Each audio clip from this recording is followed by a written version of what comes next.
It's 5:08. Good to have you along. This is the time of the show when we talk about you, me, hopefully everybody else, maybe people who need a virtual hug, or maybe people that are listening who think, look, a situation has only happened to me, when actually it's probably happened to loads of other people, hundreds if not thousands of other people. So you are not alone. If you want to share a story with me, always email dominic.cotter@bbc.co.uk. Now, today we've got not just one guest, but two. Dipti Tait, who is, of course, from the Cotswold Hypnotherapy practice. As always, she's such a huge help to so many people in so many different ways when it comes to talking about grief.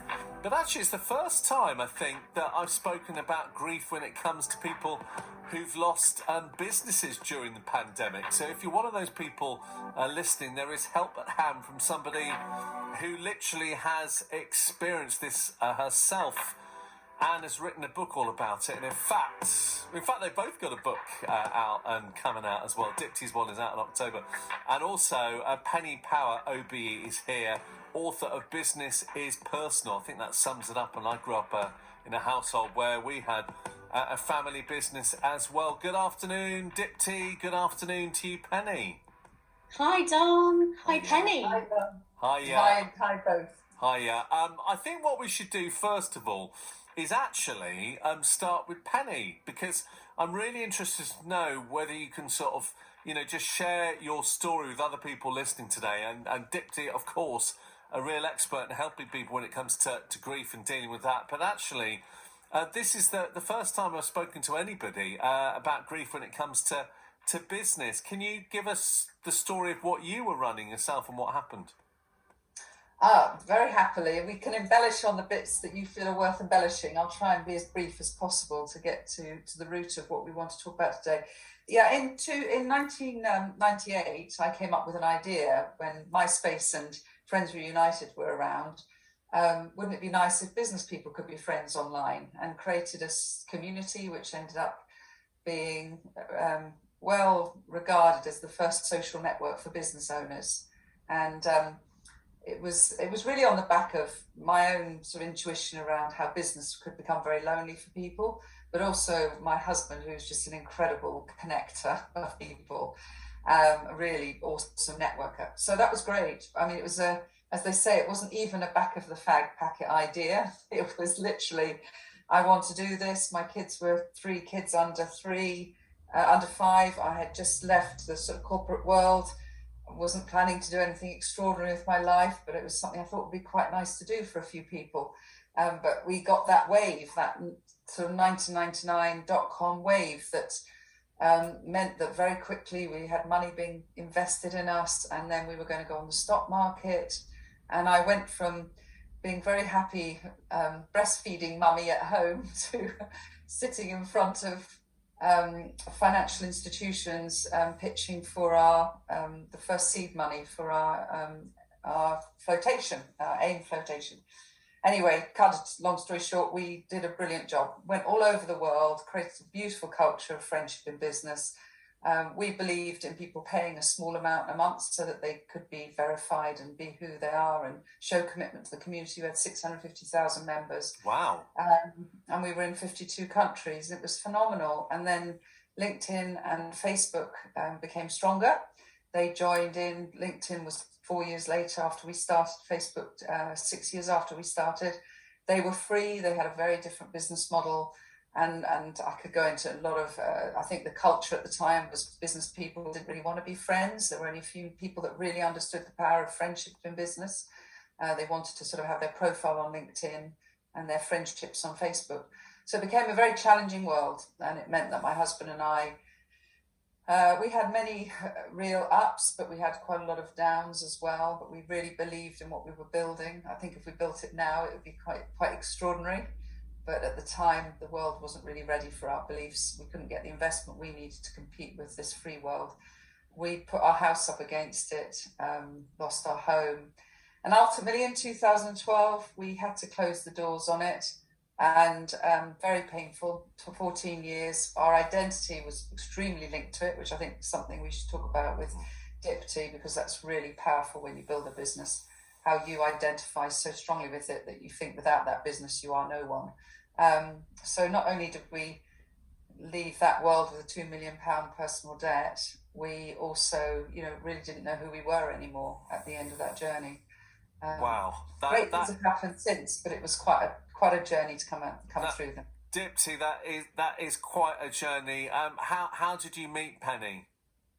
Yeah, this is the story that chokes me up. I've read it so many times in my book, and every time I read it, it chokes me up because I just can't imagine. I can't imagine the scale of that, and I met Penny and Thomas in January, actually, because I joined one of their networking groups called BIP 100. BIP stands for Business is Personal, which is Penny's book.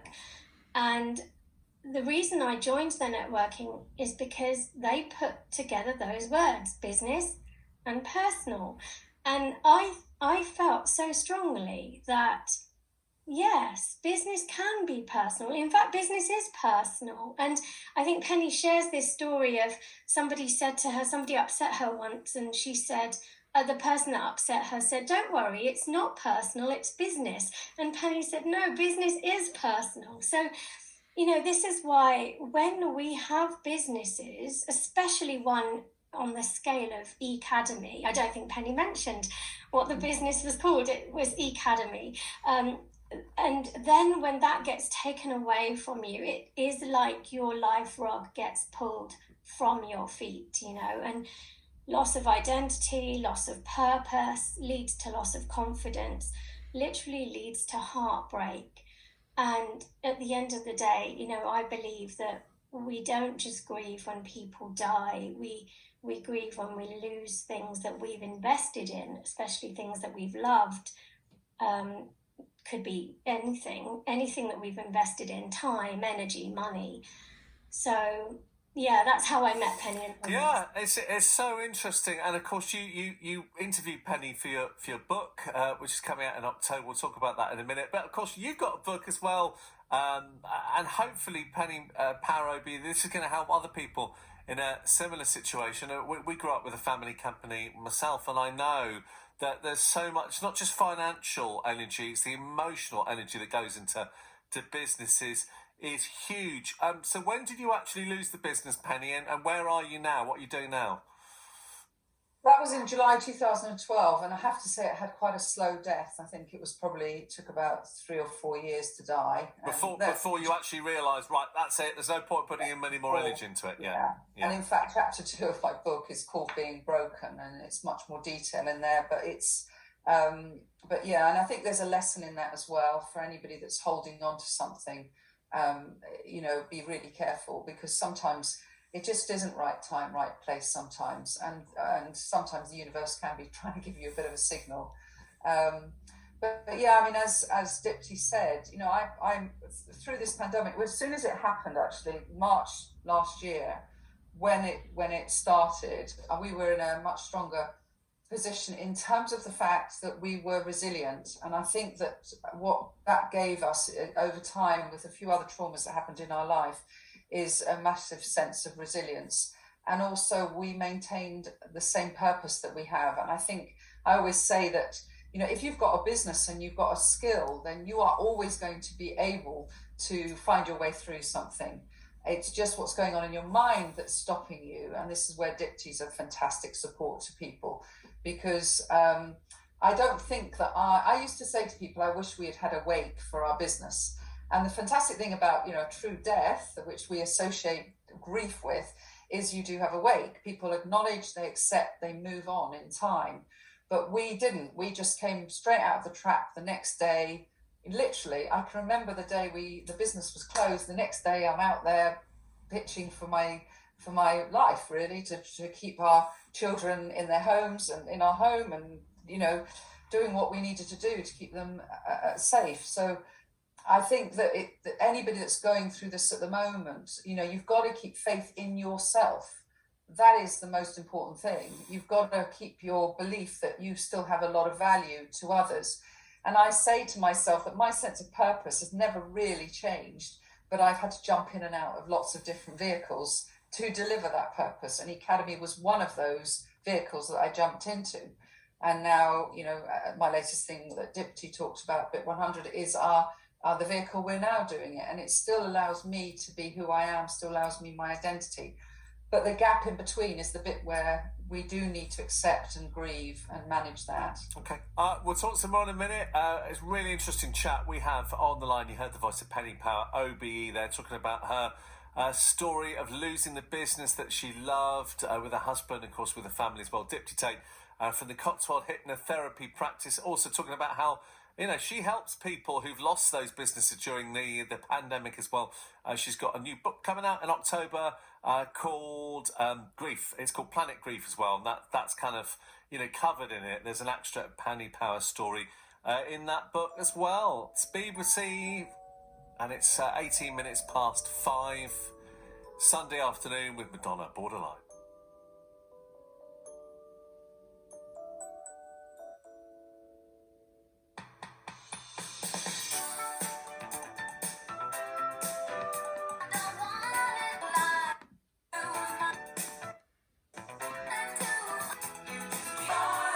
Human grief, but actually business grief as well. It's a big thing, isn't it? People's businesses are a huge part of how they're defined. And you heard Penny Power, OBE, author of Business is Personal, sharing her story for this book as well, Planet Grief. Dipti's book coming out in October, and Penny's book is also already out. It's been out a few years, called Business is Personal. And actually, Penny, you kind of share with Dipti your story. You talk about the marriage vows, for better, for worse, for richer, for poorer, and can extend out from marriage to other ventures and experiences in people's lives. And you had that experience, and you were talking about how you were defined by your business. And I think a lot of people listening whatever they do, whatever industry they're in, particularly if it's your own business, people know you've got family members possibly working with you. It's much more than a 9-to-5 office job, if you like, isn't it? Oh, hugely. I mean, I think it's so personal, because I think this is one thing that I wish, doesn't sound political now, but I wish the government would get behind the small businesses more, because they are the absolute foundation of the country, and they're so courageous, business owners, that they don't lean on anyone. They only have themselves, and sometimes they can't pay themselves because a client hasn't paid them or whatever, and they're taking huge sacrifices, and normally give more than they're actually expected to as well. I mean, the level of service small businesses give is phenomenal to their clients. Their clients mean so much to them. It literally, when I was camping this last 2 weeks, there were a lot of business owners on the campsite, and literally you look at them and you know that it's because of those clients they were able to take their family on holiday with them. And so their clients, it's very personal. I don't think it gets more personal than that in business. Absolutely. Dipti, of course, you run Cotswold Hypnotherapy practice. It's your own business as well. Actually, it's a good point. In many ways, it defines you, doesn't it? It's what you are. It's what you do, Yes. I mean, someone said to me, what would you do if you didn't have your business? I didn't say anything, because I actually don't know. I don't have a plan B. This is what I do. And so when that gets taken away, then what are you left with? And this is the point of grief, especially if we link it to the pandemic. The pandemic came out of nowhere. Nobody expected it. Nobody thought that this would ever happen to us. This is the sort of thing that happens to other people over there. We watch it on the news, but we're okay. We'll always be okay. But then what happened? It came and got us, and then because of that surprise, that element of surprise, it leads to shock. And, when we think about grief symptoms, shock is one of the symptoms. And when we're in shock, we have a loss of our roadmap. It's almost like the blinkers go down. We're in the dark, we can't see anymore, and we have no reference points to what our world used to look like. And that actually has potentially a detrimental effect on our mindset. And Penny was talking about the mindset thing. So really, what I'm all about is teaching people to develop a mindset even in the blind spots, you know, so a blind set, if you look at it like that, you know. I get that. What advice would you give, Penny, to somebody who might be listening now, that their business is having more than a wobble, let's say, and it very much defines them, and they're thinking about, you know, plowing more money into it, putting more emotional energy into it for another 3 years? Would you just say, look, from my experience, just let it go, and recover over time, or just keep ploughing on? What would you say? Well, first of all, I would say if anybody is starting to get into that level of stress, then talking to somebody like Dipti is absolutely critical. And this isn't me blowing smoke up Dipti's body here. It's absolutely essential that you don't sit lonely in your own space, because you just go on a spiral. I strongly believe in finding yourself a community of business owners who aren't trying to sell to one another, who are genuinely able to love one another and be open enough, because none of us, when we're working alone, we don't really know what the line of normal is in business. We go online and it looks like everybody else is having a party, but we look like we're the only ones sitting with our heads in our hands in front of a screen.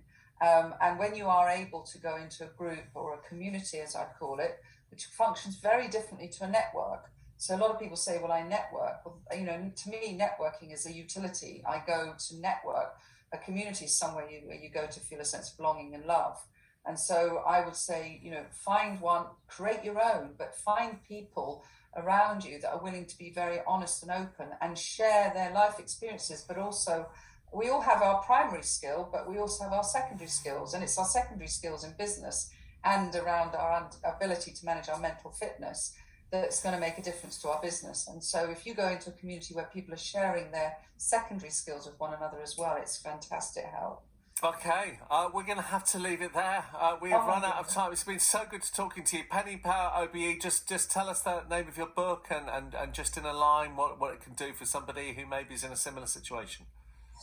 It's Business is Personal, and it's basically not an autobiography, but I'm very open about the journey and what I had to learn about myself and my character to come through some severe business trauma.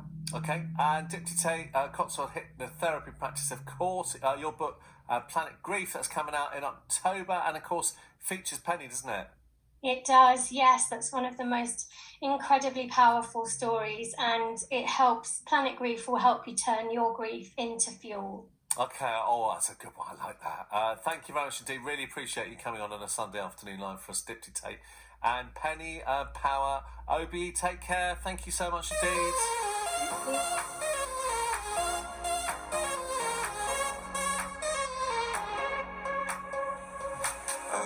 Don't know why I can't quite get you out my sight. You're always just behind. You stored across my